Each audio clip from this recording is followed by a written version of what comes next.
अव्यक्तं व्यक्तिमापन्नं मन्यन्ते माम अबुद्धयः परम भावम अजानन्तो मम अव्ययम अनुत्तमम। नमस्कार मित्रों। ये जो श्लोक है भगवत गीता के 7वें अध्याय का 24वां श्लोक है, जिसे हम आज गहराई से समझेंगे। तो आइए सबसे पहले इसके अर्थ को समझते हैं। तो जो श्लोक है वो कहता है अव्यक्तम व्यक्तिमापन्नम, अर्थात अव्यक्त को व्यक्त में प्रविष्ट, मन्यन्ते माम अबुद्धयः, अर्थात मानते हैं मुझको बुद्धिहीन, परम भावम अजानन्तो, अर्थात परम भाव को नहीं जानते, मम अव्ययम अनुत्तमम, अर्थात मेरा जो अचल उत्तम है। तो इस श्लोक में श्री कृष्ण अव्यक्त और व्यक्त होने के विषय पर चर्चा करते हैं, और जो विचार यहाँ पर श्री कृष्ण प्रदान करते हैं उसे समझना हम सभी के लिए बहुत ही महत्वपूर्ण है, क्योंकि इस विषय को लेकर सनातन संस्कृति की बहुत आलोचना की गई है, और इसको लेकर के बहुत से सनातन संस्कृति से जुड़े हुए लोग स्वयं ही भ्रमित हैं। तो इस भ्रम को दूर करने की आवश्यकता हम सभी को है। तो इसीलिए यहाँ पर श्री कृष्ण जो कह रहे हैं उसे समझना हम सभी के लिए बहुत ही महत्वपूर्ण है। तो यहाँ पर श्री कृष्ण कहते हैं कि जो बुद्धिहीन व्यक्ति होते हैं वह यह सोचते हैं कि अव्यक्त से व्यक्त में मैं यहाँ पे प्रवेश हो गया हूँ, अर्थात जो मेरा दिव्य स्वरूप है, जो कि मेरा उच्च स्वरूप है, जो अव्यय है अर्थात स्थिर है और उत्तम है और परिवर्तन से परे है, तो उस अपरिवर्तनीय जो मेरी स्थिति है उससे यहाँ पर परिवर्तनशील स्थिति में मैं यहाँ आ चुका हूँ। और वो सोचते हैं कि इस प्रकार से संपूर्णता के द्वारा मैं यहाँ पर स्वयं को व्यक्त कर चुका हूँ, अर्थात दिव्यता जो है वह केवल मुझ तक ही सीमित है और यहाँ पर केवल ऐसे ही सीमित है। तो इस प्रकार से जो बुद्धिहीन होते हैं वह सोचते हैं, किंतु जो ज्ञानी होते हैं वह जानते हैं कि जो मेरा परम स्वरूप है वह अपरिवर्तनशील है, वह सदा के लिए है, शाश्वत है, और उसका केवल एक भाग यहाँ पर मैं अभी व्यक्त कर रहा हूँ। तो ऐसा जो है वह ज्ञानी व्यक्ति जानते हैं। जो अज्ञानी होते हैं वह सोचते हैं कि ये जो श्री कृष्ण का सीमित स्वरूप है यहाँ पर, यही वास्तव में जो दिव्यता है उसकी संपूर्णता है, ऐसा बुद्धिहीन सोचते हैं। तो जैसे आप देखते हैं कि हमारे यहाँ पर मूर्ति पूजा की जाती है और मूर्तियों को दिव्य माना जाता है, तो इसको लेकर के जो दूसरी आस्थाएं हैं वह हमारी आलोचना करती हैं और कहती हैं कि आप तो केवल पत्थरों को पूजते हैं। तो यहाँ पर श्री कृष्ण जो कह रहे हैं उसको हमें समझना चाहिए कि ऐसा यदि कोई सोचता है तो वह केवल बुद्धिहीन व्यक्ति है, जो कि सोचता है कि संपूर्ण जो दिव्यता है वह हमने केवल उस पत्थर तक या उस मूर्ति तक या उस व्यक्त इकाई तक सीमित कर दी है। ऐसा केवल बुद्धिहीन सोचता है। जो वास्तव में सनातन संस्कृति को अच्छे से समझता है वह जानता है कि दिव्यता जो है वह तो संपूर्ण सृष्टि में व्याप्त है, यह अनंत है और अपरिवर्तनीय है और शाश्वत है। तो इसका उदाहरण हम स्थान के द्वारा ले सकते हैं, अर्थात स्पेस के द्वारा ले सकते हैं। तो हम जानते हैं कि यहाँ इस सृष्टि में जो कुछ भी है वह किसी न किसी स्थान पर स्थित है, और यदि स्थान न हो तो कोई भी भौतिक वस्तु हो ही नहीं सकती, क्योंकि हर भौतिक वस्तु जो है वह स्थान में स्थित है और हर भौतिक वस्तु के भीतर स्थान है।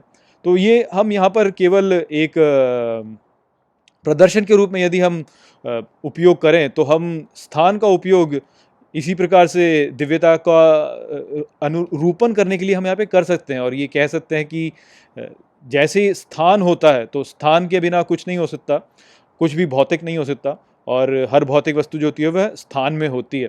अब यदि कुछ वैज्ञानिक ऐसे हैं जो कि स्थान अर्थात स्पेस का अध्ययन करने के लिए किसी एक स्थान को निर्धारित करते हैं, और मान लीजिए कि वह एक विश्वविद्यालय है या मान लीजिए कि वह कोई एक शोधशाला है, तो ऐसा कोई स्थान एक निर्धारित कर देते हैं स्थान का अध्ययन करने के लिए, तो ये बहुत ही मूर्खतापूर्ण वक्तव्य नहीं हुआ कि हम कहें कि स्थान केवल इस प्रयोगशाला तक या इस विश्वविद्यालय तक ही सीमित है, क्योंकि हम उस स्थान का उपयोग केवल स्थान का अध्ययन करने के लिए कर रहे हैं। इसका अर्थ ये नहीं हो गया कि स्थान जो है वह केवल वहीं तक सीमित है।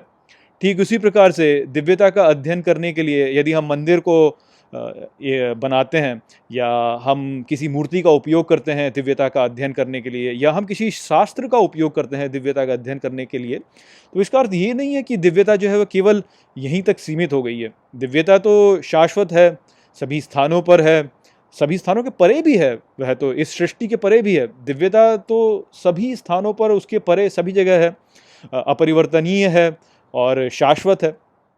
किंतु हम केवल इन प्रतीकों का उपयोग करते हैं दिव्यता का अध्ययन करने के लिए। तो जो हम मूर्ति का उपयोग करते हैं, या जब हम अपने शास्त्रों का उपयोग करते हैं, या जब हम अपने मंदिरों का उपयोग करते हैं, या हम किसी भी इकाई का भी उपयोग करते हैं, गॉड का, अल्लाह का, किसी का, ईश्वर का उपयोग भी जब हम करते हैं, तो वह केवल दिव्यता का अध्ययन करने के लिए करते हैं। हम ये नहीं कह सकते कि दिव्यता केवल यही है। तो यदि कोई व्यक्ति ये कहे कि दिव्यता केवल यही है और इस स्थान पर है, तो तब उस व्यक्ति ने दिव्यता को ठीक प्रकार से समझा नहीं है।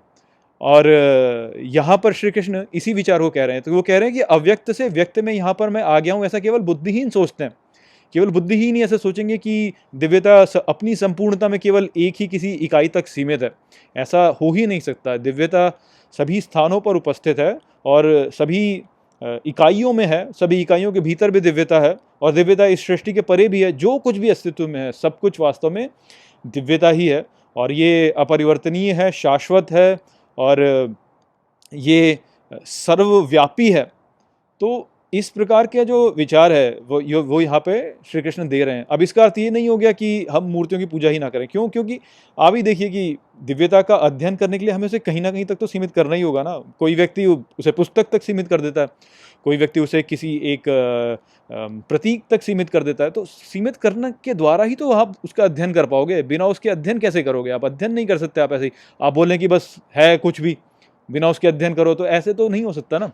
तो इसलिए अध्ययन किया जाता है इनका। और जो बुद्धिमान व्यक्ति होता है वो इस कारण से व्यक्त रूप में, दिव्यता का जो व्यक्त रूप होता है उसका भी उपयोग करते हैं अध्ययन करने के लिए। किंतु वह ये भी जानते हैं कि वास्तविक जो इसका एक और रूप है वो अपरिवर्तनीय है, सर्वव्यापी है, उसका कोई रूप नहीं है। तो जैसे हमारे उसमें बोला ही है, न तस्य प्रतिमा अस्ति, उसकी वास्तव में कोई प्रतिमा नहीं होती। तो वो वास्तव में ध्यान रखते हैं उसका, किंतु साथ में वह प्रतिमा का उपयोग भी करते हैं ताकि वह अध्ययन कर सकें।